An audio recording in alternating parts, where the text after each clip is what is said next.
makes his taste. Look at all these fucking spoons. Wizzo. Any other questions? Yes. Yes? I'd like to know the six because it's cost $6 million. Two cameras, everybody. They had 3 crews as well over the course of filming.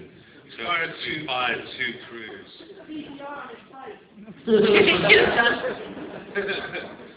Yes.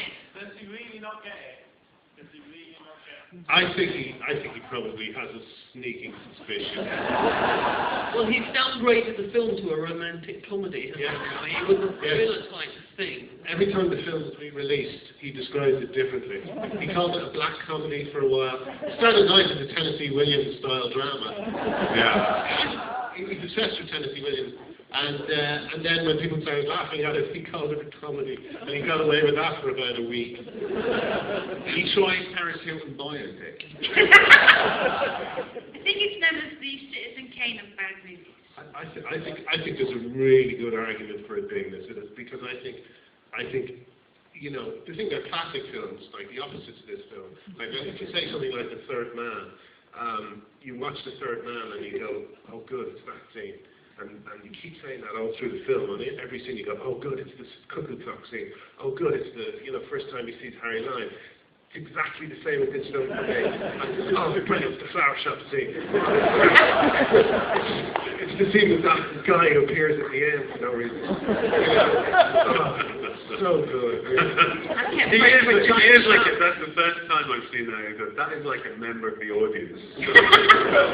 Why are you doing this? That guy with the expression, I could watch him a million times. I could watch him the eating guy. The eating guy, yeah. He's brilliant. Yeah, and when he deliberately gets a bit of cream on his lip, so that it looks like, oh, you put so much food into my mouth. It's like that much, like a tiny guy. Sorry. I do feel, I do, having been made stuff, we've all sort of made stuff up here, and you do feel sorry for the actors in it and the crews, and, when you're making something, you never know if it's going to be good or it's going to be shit.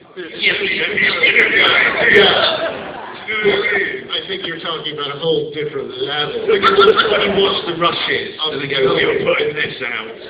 I think you would have known within seconds of Tommy opening his mouth that this film was. But I'd also just like to say as well, although we're all laughing at Tommy, part of me, when I finished watching the film, I thought, I felt a bit guilty laughing at him and thinking maybe is he a bit kind of dumb or something, And then there's a making of on the DVD, and you can see that not only is he's quite clever, but he's also really horrible to all the crew. He doesn't look at anyone in the eye. He just kisses them with his hands. No one actually asked him any questions or advice. They asked other people, and he just stands near them. They kind of swim around him because they don't like talking to him. It's really obvious. They got this ridiculous camera. The camera, though, you said it's like 2 cameras built on top of each other. It's like the heaviest camera in the world. Yeah, and he said it's actually in the documentary. It says so we filmed it on HD and 35mm, and then you see the camera. And he says, and I'm writing a book about the difference between HD and 35mm film. But at this point, you see. It's actually a 16mm camera and a regular TV camera like we get from Curry's. So in one sentence, he's told 3 lines. And the camera looks like it's been put together by someone that occasionally repairs dishwashers. Do you have a question?